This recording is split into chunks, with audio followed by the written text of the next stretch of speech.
Winding the clock back, 1492, I think Monday is Columbus Day, is that correct? Yes. Do you know what happened in 1492 on the Columbus Day? Christopher Columbus landed on American continent, is that correct? 1492. But was he really wanted to come to America?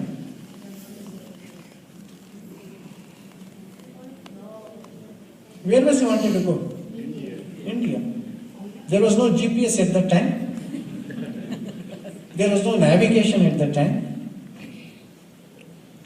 He took possibly the biggest ship, they say. And around the same time, Vasco da Gama also took possibly the biggest ship. And he also started looking for India. One went to the east, another went to the west. Let me finish east because it is funny. Then let me tell why west is very important for Bharat. The one who went on the east is Vasco da Gama. He was not fond of deep oceans. He came all across the Africa to the Cape of Good Hope. And then he is looking what to do. No, I cannot go south, there is main ocean, I cannot go east, it is again main ocean. Then he saw a ship. That ship was, going back, rewinding, Vasco da Gama left from Spain with the biggest available ship at that time. And in the Good Hope, he is looking at a ship which is about 10-12 times bigger than his. And the owner of that ship, his name is Kanha. It is written in the Portuguese in the Spain when you look into the Vasco da Gama's history. His last name, I don't know, and you can speculate it may be Patel. So he escorts this Vasco da Gama ship, which is 10-12 times smaller, along with other two ships to India. Leaving the funny part apart, coming back to the serious part, which is Columbus, instead of coming to east, he goes to west, he lands in America and feels that he has reached India. He was very happy. That was good. But unfortunately, what followed behind Columbus, you can do Google and find out. When they found out the sea route to America, at that time, the American Indian or the native population was 60 million or maybe 70 million or maybe 100 million. Quite a huge amount. But in the name of conversion, without a discrimination between child, baby, men, women, youth, girl, they were massacred. Today, if you really look into their population, they are in about 50-60,000 in whole America. Now, why I am saying this? Just think of this, that if Columbus, instead of landing in America, had landed in Bharat, what the Spanish army would have done to Bharat? I can't imagine. Maybe at that time Shivaji would have fought, I don't know. Or maybe someone would have fought, I don't know.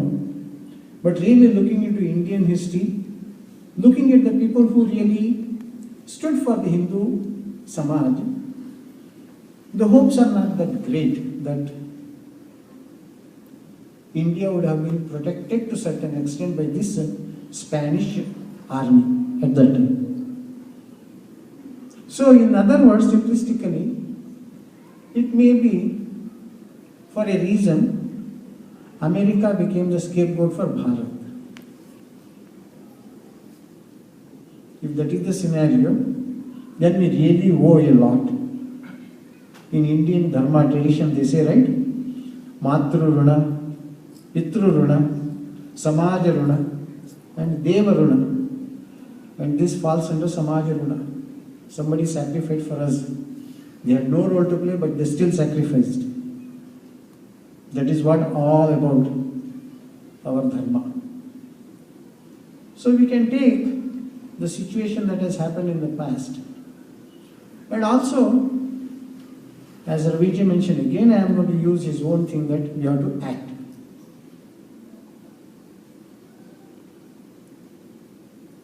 Winding the clock forward from 1492 to 1893 September 11, I think most of us know what happened. Sisters and Brothers of America was what was told on the platform of Parliament of Religions. This audience is no good. The audience there, when they heard this from Swami Vivekananda, they clapped for 2 full minutes, standing ovation. A man who was hardly known to very few people in Bharat, by saying these 5 words, Sisters and Brothers of America, he became not only known to many Bharatiyas, but also became known to many more outside the Bharat. So think of what our dharma, Hindu dharma, can do and what one person can do.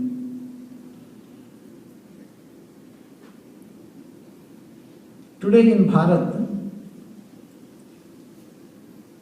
the situation is not good at all.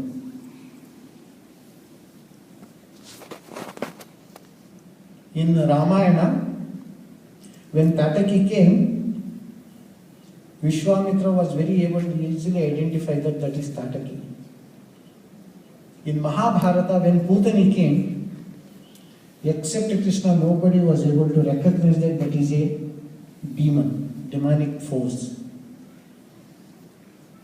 Today in Bharat, there are 5 forces that are playing.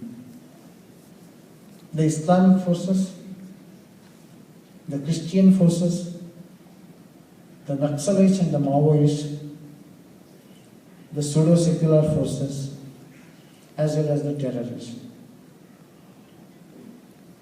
Even in Mahabharata, the forces were there. Even in Ramayana, the forces were there. Even today, the forces are there. A Sainya of 11 Akshohini was beaten by 8 Akshohini, that is Pandava Sainya. A king with chariots and weapons was defeated by the Vanara Sainya on the ground. That is because they were on the side of Dharma. Today in Bharat, these 5 forces unfortunately have united and working. There are many people in Bharat who probably will take care of it. But as residing in America, we also need to give them some moral support. Simple things would be able to help motivate people in Bharat. So if one Vivekananda can motivate Bharat then, and the work of 1893, 118 years ago what happened, is even today reverberating in this land. Even today it is working wherever he has gone and also the places wherever he has not gone. Many of you know how many millions of dollars is going to Bharat for simple conversion. Many of you know how many millions of petrodollars are going to Bharat for the terrorist activities. Many of you know how many millions of dollars are spent to control the media. You also know how many millions of dollars that is going to control the pseudo-seculars.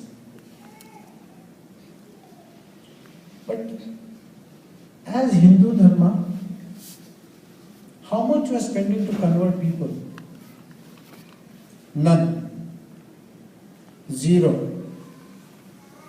But still, because of its inherent values, inherent characteristics. Just only in America, 30 million people are one way or the other touched by Hindu values and adapted to certain extent in their lives. It could be yoga, it could be vegetarianism, or it could be alternative medicine. Just this morning I was having a conversation with one individual who is trying to get foothold in the Ayurvedic medicine. And that person was saying how difficult it is in this country about giving right place for the alternative medicine.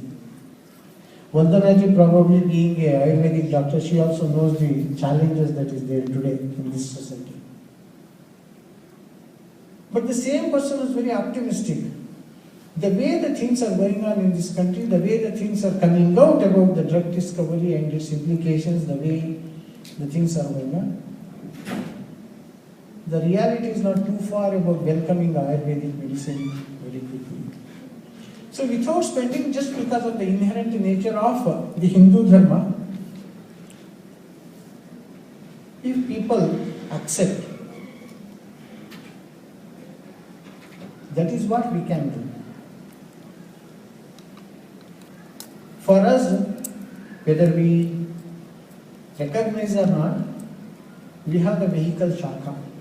It's a very beautiful system where I wouldn't have met you, many of you, and probably amongst yourself you would not have met if Shakha was not here.